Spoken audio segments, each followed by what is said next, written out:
2 Chroniques, chapitre 20. Nous pouvons le lire ensemble. Le lendemain, ils se mirent en marche de grand matin pour le désert de Tekoa. À leur départ, Josaphat se présenta et dit: écoutez-moi, Juda et habitants de Jérusalem. Confiez-vous en l'Éternel, votre Dieu, et vous serez affermis. Confiez-vous en ses prophètes, et vous réussirez.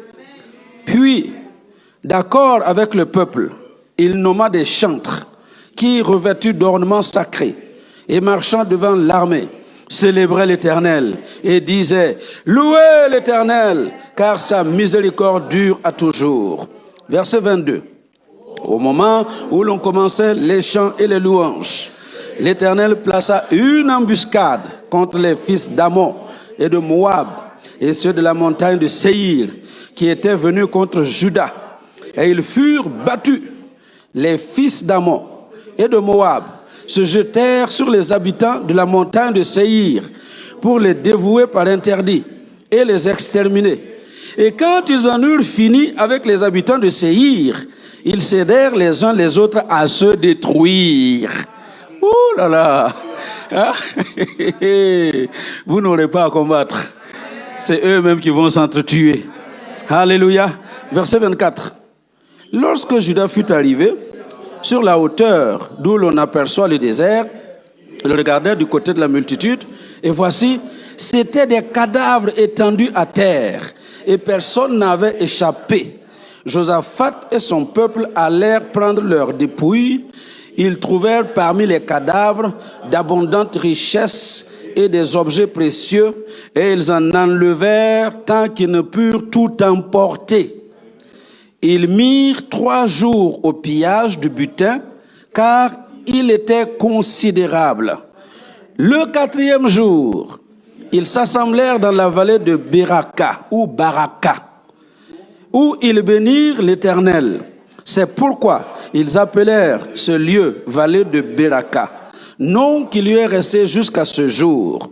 Tous les hommes de Juda et de Jérusalem, ayant à leur tête Josaphat, partirent joyeux pour retourner à Jérusalem, car l'Éternel les avait remplis de joie en les délivrant de leurs ennemis. Ils entrèrent à Jérusalem et dans la maison de l'Éternel, au son des luttes, des harpes et des trompettes. La terreur de l'Éternel s'empara de tous les royaumes des autres pays lorsqu'ils apprirent que l'Éternel avait combattu contre les ennemis d'Israël. Et le royaume de Josaphat fut tranquille et son Dieu lui donna du repos de tous côtés. Alléluia! Du repos de tous côtés. Dis à ton voisin, on va terminer par ça. Du repos de tous côtés. Dis-lui, du repos de tous côtés. Dis-lui, côté spirituel, tu auras du repos. Côté matériel, tu auras du repos. Côté financier, tu auras du repos. Côté physique, tu auras du repos. Côté des relations, tu auras du repos. Côté de la famille, tu auras du repos. Côté des enfants, tu auras du repos. Côté du mariage, tu auras du repos. Côté du travail, tu auras du repos. Côté des affaires, tu auras du repos. Du repos de tous côtés. Du repos de tous côtés. Du repos de tous côtés. Du repos de tous côtés. Du repos de tous côtés. Du repos de tous côtés. Alléluia! Tu auras du repos de tous côtés. Amen. Waouh! Moi-même, je suis content de ce que Dieu est en train de faire. Alléluia. Alors donc, avant de t'asseoir, tu répètes à la personne à droite et la personne à gauche: bannis toute peur de ta vie. Voilà. Alors,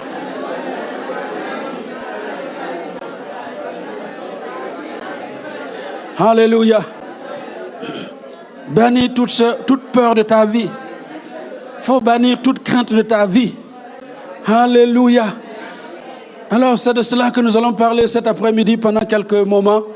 Et puis, si le temps le permet, on priera. Sinon, vous prierez dans votre cellule de prière. Alléluia. Amen. En cette année de l'excellence, nous sommes en train de parler de certains chemins qui mènent à l'excellence.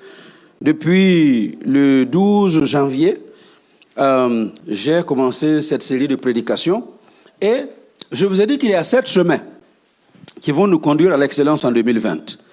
Rien dans ce que nous recevons dans ce monde ne tombe du ciel. Même si ça tombait du ciel, il fallait un chemin pour aller le ramasser. N'est-ce pas? Donc, tout dans la vie nous conduit à suivre des chemins avant de les accéder. Et je vous ai parlé, pour se marier, on ne rencontre pas une fille et puis ça y est, on se marie. Non, non, il y a des chemins à suivre. Pour travailler, il y a des chemins à suivre. Eh bien, de la même manière, pour accéder à l'excellence que le Seigneur nous a promise en cette année 2020, il y a des chemins. Et je vous ai dit qu'il y en avait 7. Alléluia. Vous vous rappelez le premier chemin qui va nous mener à l'excellence? Faire taire tous les raisonnements humains.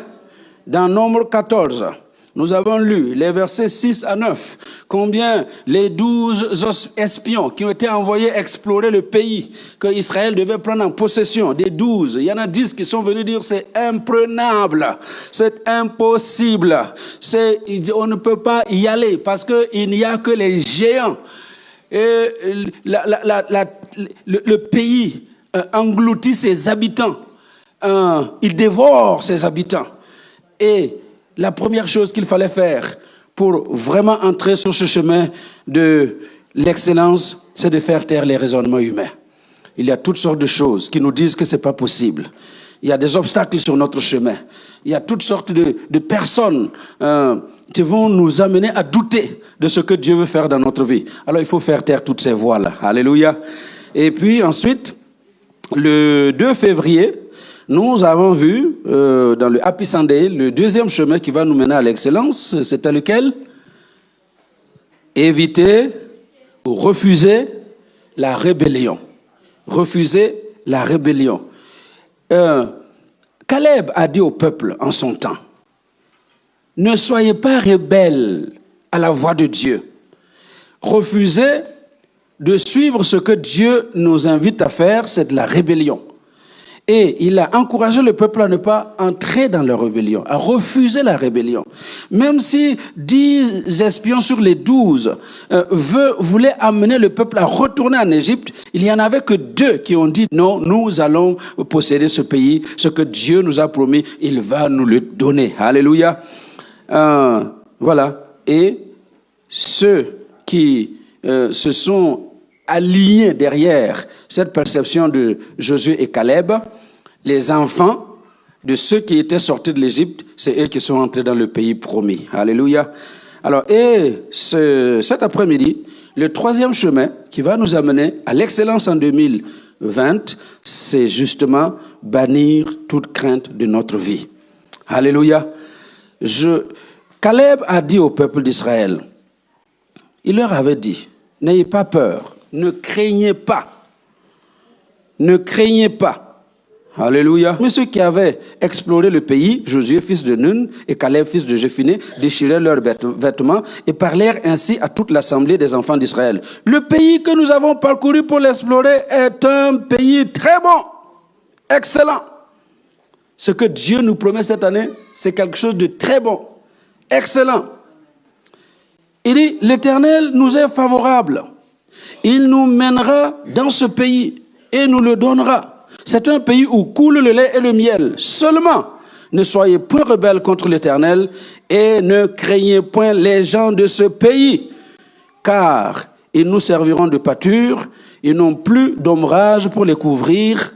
L'Éternel est avec nous, ne les craignez point. Alléluia. Alors, donc, c'est exactement ce troisième chemin. Si nous voulons entrer dans ce pays excellent, ce pays très bon, cette bénédiction promise en 2020 pour nous, la troisième chose et le troisième chemin que nous devons suivre, c'est de bannir toute crainte de notre vie. Vous savez que la crainte, la peur est naturelle. La peur, voilà, vous n'avez rien à faire. La peur est là. Allô? La peur, elle est là. C'est naturel. Nous atterrissons à Brazzaville le 6 février. On est venu nous chercher. Nous avons nos caddies et on attend la voiture qui doit nous amener. Il y a 2 voitures qui devaient venir nous chercher et l'équipe d'accueil, dont des pasteurs, était en train de nous attendre. Et on est en train de parler. Et vous savez, le caddie avec le sac, à un moment donné, c'est tombé. Pas. Et un des pasteurs, il était sur le départ. Hein? Il était sur le départ. Il veut courir. C'est pas la prévoyance, c'est la peur. C'est parce qu'ils ont été traumatisés par toutes sortes de coups de feu, par des choses qu'ils ont entendues dans le passé. Et n'importe quel bruit qui ressemble à un coup de feu, eh bien, on est prêt à fuir. Vous voyez? La peur est naturelle. La peur est normale. Heureusement d'ailleurs qu'il y a la peur. Sinon, combien de fois tu serais mort? Hein? Il y a plusieurs qui seraient morts depuis longtemps. Mais quand tu sens quelque part que tu as peur, eh bien c'est cette peur-là qui a préservé la vie de plusieurs parmi nous. Alléluia. Mais la peur dont je parle, ce n'est pas cette peur naturelle, c'est une peur diabolique, c'est démoniaque. C'est ce que l'apôtre Paul appelle dans 2 Timothée, chapitre 1, verset 7, que ce n'est pas un esprit, certains traduisent timidité, mais en fait c'est peur. Le mot, c'est la peur. Ce n'est pas un esprit de peur que Dieu nous a donné, ce n'est pas un esprit de crainte que Dieu nous a donné, mais un esprit de force et de puissance. Alléluia. Et cette peur-là dont je parle, c'est justement l'esprit. L'esprit qui vient se saisir d'un homme, d'une femme, et qui l'empêche de vivre pleinement ce que Dieu a préparé pour lui. Vous savez que cette année, ce que Dieu a promis, c'est une réalité que chacun est prêt et devrait vivre. Mais la peur va empêcher pas mal de gens à vivre ce que Dieu a préparé. C'est pourquoi je voudrais encore insister que chacun d'entre nous devrait bannir ce type de peur-là de sa vie. La peur maladive, la peur démoniaque, la peur qui est un esprit, ça doit disparaître de ta vie. C'est cette peur-là qui a amené les enfants d'Israël à ne pas entrer dans le pays promis parce que les géants en face d'eux semblaient imprenables. Mais j'aimerais vous dire cet après-midi qu'il n'y a pas d'autorité ni de puissance imprenable pour toi. Alléluia. Tant que tu as le Dieu vivant de ton côté, il n'y a rien qui peut t'empêcher d'accéder à ce qu'il a préparé. Amen. Alors pourquoi devons-nous bannir toute peur de notre vie? Il y a 7 choses. Je ne sais pas comment je fais. J'avais noté 4. Et puis la nuit, là, ça travaillait dans ma tête. Et puis j'ai ajouté encore 3. Donc il y en a 7 maintenant. On fait comment? Pourquoi il faut bannir la peur de ta vie pour entrer dans l'excellence? La première chose que nous trouvons dans la Bible que nous avons lue ce matin, cet après-midi, c'est qu'il y a un Dieu dans les cieux. Alléluia. Josaphat, dont nous avons lu l'histoire, c'est un jeune roi qui est monté au trône à 35 ans et il a régné 25 ans. Il a été un très bon roi, très bon, qui a conduit le peuple dans la dimension spirituelle. Mais voici qu'à un moment donné, il se retrouve devant l'impasse, devant une coalition d'autorité et de puissance. Les fils de Moab, les fils de Ammon, et puis les Maonites, toutes ces grandes armées se sont rassemblées et sont venues pour lui faire la guerre, contre lui seul, pour lui faire la guerre. Et il est dans une grande angoisse. Et c'est normal qu'il ne serait pas dans l'angoisse quand vous vivez des choses comme ça. Mais la chose qu'il va dire ici, c'est qu'il parle de Dieu comme le Dieu qui est en haut dans les cieux. N'es-tu pas Dieu dans les cieux? N'est-ce pas toi qui es Dieu dans les cieux? Il y a un Dieu dans les cieux, bien-aimé. Alléluia. Et ce Dieu dans les cieux qui nous a été dépeint ici, je vais vous donner quelques éléments que Josaphat lui-même a cités. Mais avant d'en arriver là, laissez-moi vous rappeler une certaine chose que nous avons vue au verset 2. Au verset 2, Quand les fils de Moab, les fils d'Ammon et les Maonites se sont rassemblés contre Josaphat, regardez au verset 2. On vint en informer Josaphat. On vint en informer Josaphat. Qui est venu informer Josaphat? Qui? On. Vous avez entendu? On. Les on dit. Les on dit. On est venu informer Josaphat. Et Josaphat prend peur. Écoutez, cet après-midi-là, il y a des gens qui ont peur de certaines situations parce que vous avez entendu quelqu'un venir vous dire quelque chose. On vous a informé de quelque chose et vous avez peur. Les machines vous ont appris à l'hôpital que votre cas, oh là là, c'est impossible. Et vous avez peur. Peur de la mort. Peur de rester comme ça. Peur de ne pas avancer. Dis à ton voisin, arrête d'écouter les on-dit. Arrête d'écouter les on-dit. Alléluia. La seule personne que tu dois écouter, c'est Dieu, c'est sa parole. On a dit, mais qu'est-ce que Dieu a dit? On m'a informé que, mais quelle est l'information de la parole de Dieu? Qu'est-ce que le Saint-Esprit me donne comme information? C'est ça qui doit être important dans ta vie, pas ce qu'on t'a dit. Alléluia.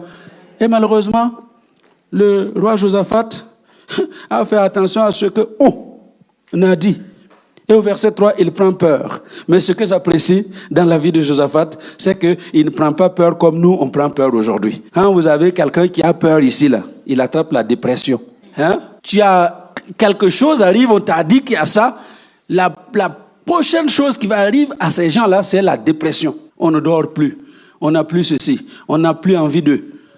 Mais ce n'est pas ce qui va se produire dans la vie de Josaphat. Même s'il a fait attention à ce qu'on a dit, il a fait 3 choses. Première chose, il s'est disposé à chercher l'Éternel. Écoutez, quand tu apprends une nouvelle qui te dépasse, cherche l'Éternel. Quand tu apprends quelque chose qui contredit ce que tu as déjà su, cherche l'Éternel. Il cherche l'Éternel. Deuxième chose, il publie un jeûne avec tout Juda. Alléluia. Et j'aimerais que pendant cette année, il y ait des hommes et des femmes qui décrètent des moments de jeûne parce qu'il y a des situations qui vous dépassent. Alléluia. Et puis troisième chose, non, il ne s'arrête pas là. Il cherche l'Éternel. Il prie avec le jeûne. Et verset 4, il assemble tout Israël, tout Juda pour invoquer l'Éternel. Il invoque l'Éternel. Alléluia. Il invoque l'Éternel. Et pourquoi il fait toutes ces choses? Parce qu'il y a un Dieu dans les cieux. Alléluia. Il y a un Dieu dans les cieux. Un Dieu qui domine sur tous les royaumes et sur toutes les nations. Un Dieu qui a la puissance et la force. Un Dieu qui a déjà opéré des miracles pour nous. Et quand tu dis, n'est-ce pas toi qui as chassé les habitants de ce pays pour le donner à Israël? Dieu a déjà opéré des miracles dans ta vie. Il a déjà produit des choses pour toi. Tu as une histoire avec Dieu. Alléluia. Est-ce que quelqu'un a une histoire avec Dieu? Mais rappelle-toi ce qu'il a fait. S'il l'a fait dans le passé, il le fera encore aujourd'hui. S'il a été avec toi quand personne ne pensait que tu allais t'en sortir, eh bien, il sera encore avec toi parce que tu vas t'en sortir.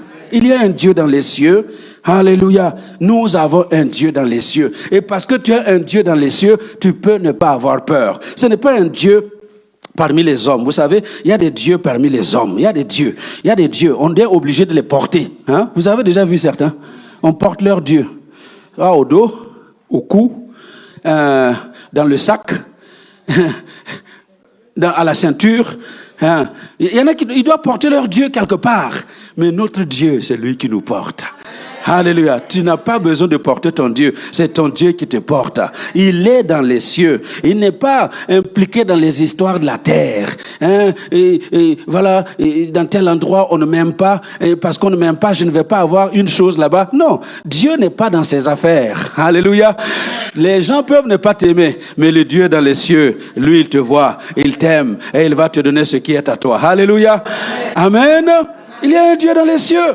Et pour cette raison-là, je n'ai pas peur. Et tu n'as pas à avoir peur. Bannis la peur de ta vie. Bannis toute crainte de ta vie. Alléluia. Quel que soit ce qui est devant toi, bannis toute peur. Deuxième chose, Josaphat, il est en train de parler à ce Dieu qui est dans les cieux. Il dit, nous sommes sans force devant cette multitude nombreuse. Nous ne savons que faire, mais nos yeux sont sur toi. Alléluia. Et la deuxième chose que j'aimerais que vous notiez, c'est que quand vous pensez que vous ne pouvez plus rien faire, il y a encore quelque chose à faire. Alléluia. Dis à ton voisin, quand tu sais que tu ne peux plus rien faire, il y a encore une chose que tu peux faire. Et quelle est cette chose que tu peux faire? Lever les regards vers celui qui est dans les cieux, assis sur son trône, dominant sur toutes choses, qui dit un seul mot dans les cieux et la chose se produit sur la terre, qui oriente les choses et les hommes sur la terre. Il dit que même le roi, le cœur du roi est comme un fleuve dans ses mains. Il l'incline dans la direction qu'il veut. Eh bien, quand tu sens qu'il n'y a plus rien à faire, il y a encore cette chose-là que tu peux faire. Lève les yeux vers le ciel. Alléluia. Lève les yeux vers ce Dieu-là. Et c'est ce que Josaphat va faire. Il dit, nous sommes sans force. Une multitude aussi nombreuse. Comment pouvons-nous faire? Nous ne savons que faire. Mais malgré cela, nous levons nos yeux vers toi. Ta situation, pour les hommes, il n'y a plus rien à faire. Toi-même, tu sens et tu sais que tu es incapable de réagir. Mais il y a encore un Dieu qui est capable d'intervenir. Lève les yeux vers lui. Attends-toi à lui et il interviendra pour que toi-même tu puisses lui donner toute la gloire. Alléluia. Est-ce que nous sommes toujours ensemble? Pourquoi il faut bannir toute crainte de ta vie?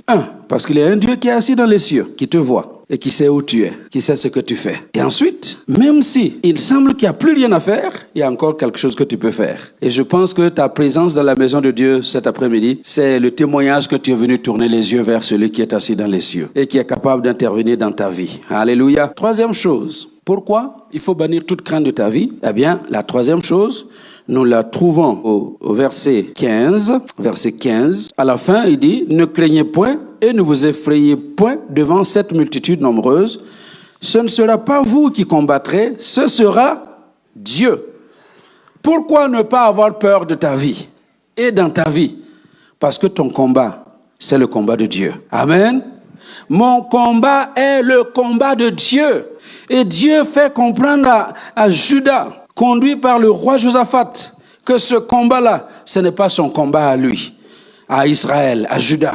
Ce combat, c'est le combat de Dieu. Et j'aimerais dire à quelqu'un cet après-midi, ton combat n'est pas ton combat, c'est celui de Dieu. Et c'est ce que David, jeune David, alors adolescent, va faire comprendre à Goliath.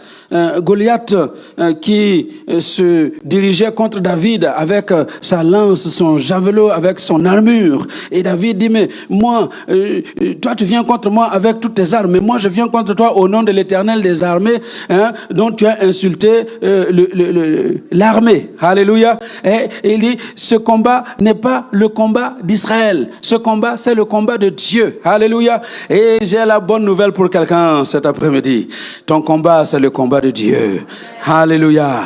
Le problème dans lequel tu te trouves, c'est celui de Dieu. Remets-lui ce problème cet après-midi et laisse-le prendre la place qui lui revient dans ce combat et tu verras la victoire. Alléluia.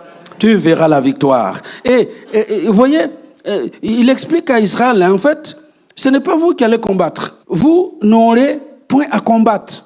Allez juste vous présenter. Dis à ton voisin, présente-toi devant l'ennemi. N'aie pas peur. Présente-toi. Il dit, allez vous présenter. Tenez-vous là. Verset 17. Et vous verrez la délivrance que l'Éternel vous accordera. Juda et Jérusalem, ne craignez point et ne vous effrayez point. Demain, sortez à leur rencontre. L'Éternel sera avec vous. L'Éternel est avec toi. Dans ce combat, Dieu est avec toi. Alors ne prends pas peur. N'aie pas peur. Alléluia. Va avec cette force que le Seigneur te donne. Parce que lui-même te précède dans le combat.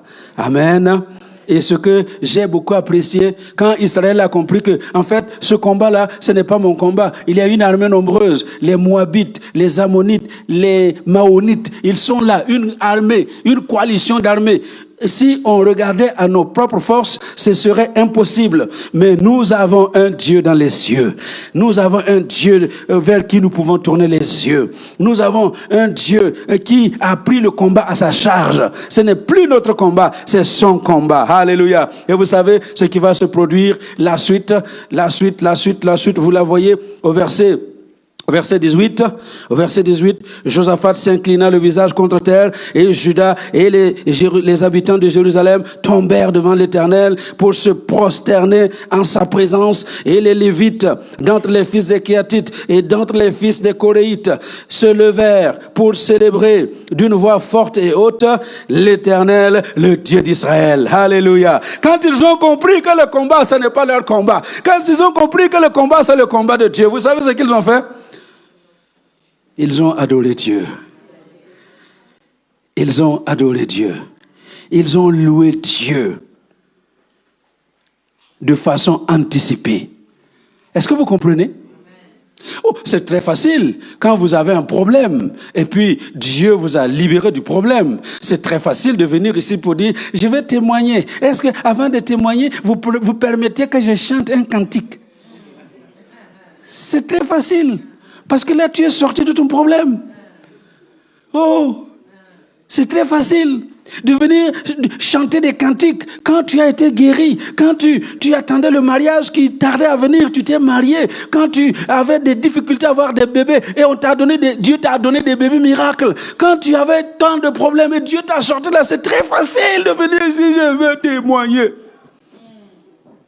Mais louer Dieu quand tu ne sais pas comment ça va se passer. Hein? Célébrer Dieu. Et la Bible dit qu'il célébrait Dieu à haute voix, d'une voix forte. Il ne savait pas comment les choses allaient se passer. Écoutez, tu as juste entendu une voix. Hein? Un prophète s'est levé et puis il a dit, écoutez, demain là, sortez, allez seulement, présentez-vous. Vous allez voir ce que Dieu va faire. Ah? Où est l'armée? Où est l'armée qui va venir là faire le travail pour nous? Où sont les armes? Quelle est la preuve qu'en effet Dieu sera là? Non. Ils se sont levés et ils ont loué Dieu sans avoir l'assurance de l'issue du combat. Alléluia. Et c'est ce que Dieu veut que nous fassions cet après-midi. Tu ne sais pas comment ça va se produire. Tu ne sais pas par où ça va commencer. Tu ne sais pas ce qui va se produire. Mais je sais une chose, c'est que le Dieu qui a promis l'excellence, c'est le Dieu qui va se lever et qui va entrer dans le combat et qui va prendre le combat à sa charge, qui va lui-même s'occuper de mes ennemis et qui va arrêter la victoire pour moi. Alors je commence à le louer. Alléluia. Et cet après-midi, je voudrais trouver 10 femmes, 10 hommes, des dizaines d'hommes et de femmes qui vont se lever pour dire oui, mon combat est réel. Mais je loue Dieu avec anticipation parce que je sais que ce Dieu-là ne viendra jamais en retard. Et il ne viendra jamais en retard. Et il ne sera jamais en retard. C'est vrai que vous aimeriez le voir venir à l'avance. Mais il ne sera pas à l'avance et il ne sera pas en retard non plus. Alléluia.